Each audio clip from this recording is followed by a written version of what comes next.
Dati, wala tayong permanenteng bahay, ngayon meron na tayong natatawag sa atin. Ano yun, even na nagkukuntuhan kami, stating yung mga napundar, hindi yun sa pagmamayamang, kumbaga, parang sobrang saya mo. You need someone na masabihan na ito yung effort na nagawa ko. Kumbaga, yun yung nakuha yung pinaka-goal mo sa pagpunta mo sa ibang bansa. So, I'm really proud of you, Mama. So, kanina, galing tayo sa bahay ng mama ko and tinurn over na po siya. Kung maalala nyo, sobrang tagal na nung last vlog ko nung pag-visit po namin dun sa bahay. And ang daming kalamidad na dumating.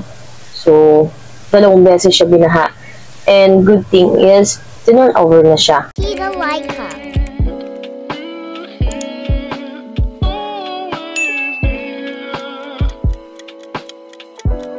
Regarding naman po doon sa pagbaha, kasi merong bumuwal po doon na pader. Kaya naman po yung tubig po doon sa may ilog is umapaw. Kaya naman po, binaha yung subdivision. So, hindi naman natin siya makakontrol dahil nga po, it's nature.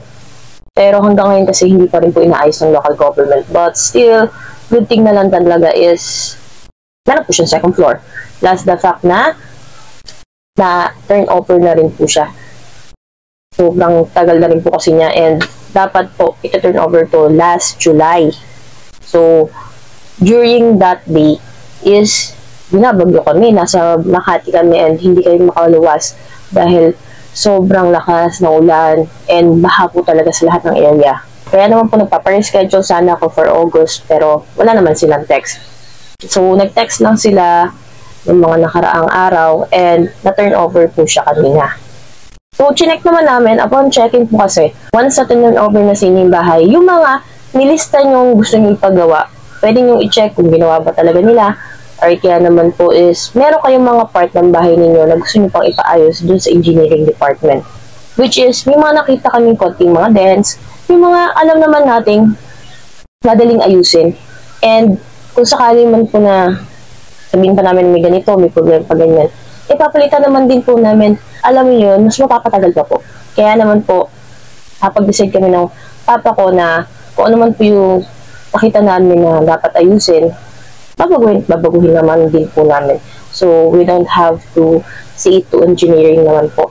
Tapos, nagpirmahan kami doon ng turnover paper, tapos in-explain naman po nila sa amin kung ano yung pinilapan namin, yung mga do's and don'ts, and yung warranty. So, by this coming week din po, mag-asikaso na kami ng 2 week po namin. So, ang 2 week po namin, pansamantala is sub-meter. So, eventually, kapag kami ay nagkaroon na ng COA, is magkakaroon na kami ng sariling metro from Maynilad. So, yung kuryente naman po, diretso na siya sa Meralco. So, water na lang po yung inaasikaso namin. So, madali naman na din po yung bibigyan na kaming papers. We just need to pay and antayin lang po namin kung kailan ikakabit. Hindi pa rin ganun kadali yung proseso ng pagkakaroon ng sariling bahay. We need to put time and effort din po dahil nga po may mga orientation, may mga kailangan kayong fill-upan, and kung kayo naman po ay magpaparenovate, kailangan po magpa-orientation pa muna. And yung regarding naman po doon sa pabahay na nakuha namin, that's up and down. And kung gusto namin pataasan to like 3rd floor or kaya dagdagan pa po ng mga floors, is we need to wait within 2 to 3 years po. Kapag meron na po sigurong HOA. Humaba yung proseso ng, alam niyo, yung pag-receive or pag-turn over nito. Pero, alam niyo, yung part na na-turn over na sa amin, syempre, tungtuwa na yung mama ko. Kasi, yun yung pinaka-pinaghirapan niya at pinaka-purpose niya nung pagpunta niya ng Hong Kong. Yung magkaroon kami ng bahay. Nalatan namin na nangungupahan kami, wala kami kabayan ng inaw, tubig, minsan ng bahay, minsan may time pa na pinapalayas. And alam niyo yung babalikan lang namin yung mga panahon na gano'n. Sobrang nakaka-proud na kapag nag-uusap na kami ni mama na tungkol sa bahay namin. Diba? Na dati, wala tayong permanenteng bahay, ngayon meron na tayong natatawag sa atin. Ano yun? Even na nagkukuntuhan kami, stating yung mga napundar, hindi yun sa pagmamayamang, kumbaga, parang sobrang saya mo. You need someone na masabihan na ito yung effort na nagawa ko. Kumbaga, kumbaga yun yung nakuha mo yung pinaka-goal mo sa pagpunta mo sa ibang bansa. So, I'm really proud of you, Mama. So, yung nakuha kasing Mama, medyo matagal na proseso, nagbayad siya ng equity, nagbayad na siya ngayon sa pag-ibig, tapos, hindi pa rin po namin matirahan, pero nasa amin na po yun kung pwede namin tirahan, kasi nasa amin na yung susi na turnover na. So, tingin po namin hindi pa rin po talaga kaya, kasi kailangan pa ng renovation. Siyempre, kung titira ka na doon sa bahay, dapat po maayos na at komportable ka. Lalo at may senior kaming kasama at saka mga bata. Hindi naman ako titira doon. Kumbaga yung kapatid ko, yung lola ko, o yung pamilya ko. So, dapat po, medyo komportable na po ito. So, sigursuhin namin yung water, the electricity was there, hindi lang po namin na-check kasi walang nagsabi sa amin na meron na pala electricity. So, pagbalik namin susunod, baka this week, is i-check namin yung electricity. And of course, kasi kasuhin namin yung tubig. Alam niyo yung feeling ng mama ko kasi na nasa ibang bansa siya, tapos nakabili siya ng bagay na gusto niya simula noon. Siyempre, di ba? Nakaka-fulfill yun. And me, as the daughter, I'm trying my best na kahit paano makatulong kahit konti, di ba? So, medyo matagal-tagal na proseso pa to, renovations, and like that. So, isama ko naman kayo sa mga part ng renovations. Kasi gusto din ni mama yung ganon. Sabi nga, marami ako nakikita ang vlog ng nag-DIY ng kanilang bahay. Gusto niya makita yung renovation ng bahay, yung before and after. Alam yun, kasi hindi siya maka-uwi naman. Every now and then, dahil nga po siya IDH from Hong Kong. Gantay lang siya ng tiyempo, kung kailan din siya available na pwedeng bigyan ng vacation ng kanyang amo.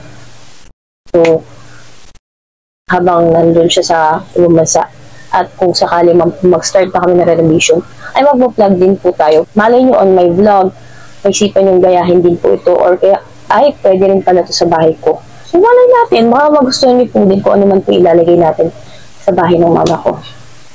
So, yung bare type pa po ito, not finished, semento pa yung sahig, of course. Tapos, marami kaming ayusin pa din po doon. So, we will do extensions and maglalagay din kami ng kwarto doon sa may pinakadulo. Sasagad na rin siguro namin sa may harapan and sa likodan para kung sakali, diba, na magamit po talaga namin lahat ng space bahay nila. So, meron pa po kasing adjustment sa harapan, tapos meron din po dirty kitchen sa likodan. So, kailangan namin makausap din po yung sa engineering para makapagpasukat kung hanggang saan yung kaya namin i-extend. So, yun, kailangan po namin yung mga ganong proseso. So, medyo matagal, no? Alam niyo yun, yung pag-a-apply nyo nga lang sa pag-ibig para magkaroon ng housing, ang daming hinihingi. Tapos, pag in-receive nyo na po, medyo matagal pa po yung proseso, pero sulit. So, may matatawag kayong sarili nyo inyo. Diba? May magpapamana kayo sa anak niyo, kaapo-apuhan niyo. May sarili kayong bahay, ang hirap na nangutahan. Ang hirap yung pagtanda ninyo, wala kayong sariling bahay. Pinakamasakit kasi yung part yung nangutahan kayo kapag wala kang pambayad. Every month, pag-iisip ka ng bagong utang kasi utang ka naman na pabayarang bahay for the following month. Kakatapos mo lang magbayad yun, for the following month, magbayad ka ulit. So, struggle din po kahit paano. So, yun. So, yun lang, ang dagdag ko. So, itong vlog na to kasi, para din talaga to sa mama ko, para makita niyo yung update. Of course, ilalagay ko or pag-flash ko dito sa ating screen yung video na mga binidyohan ko doon sa subdivision. And doon naman po, ang binibidyohan ko doon, makikita niyo pa rin po talaga na yung bakas ng baha. Alam niyo yun? Kahit na yung unit namin is a turnover namin, makikita ka po talaga sa harapan na putik-putik, yung kalsada, may mga putik-putik, yung mga ibang pintuan, may bakas pa talaga ng baha. So, medyo naman po, medyo mababa naman po yung baha. Pero, alam yun, hindi naman po dapat siguro talagang babain din. Hindi na sobrang lakas ng ulan, tapos bumuho yung parang dike. So, that's calamity talaga, hindi natin nasabi.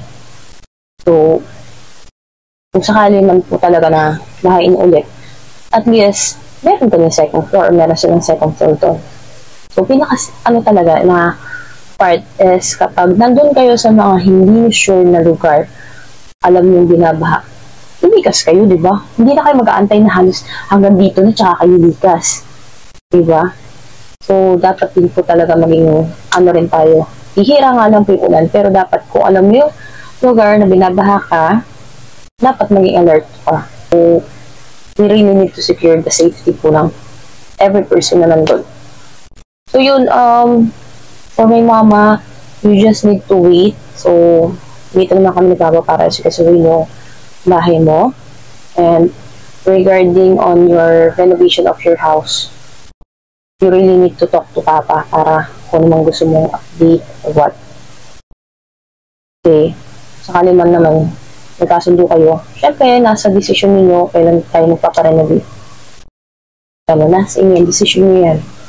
Dito lang naman ako para supportahan kayo. Sabi cheer. So, yun lang naman po.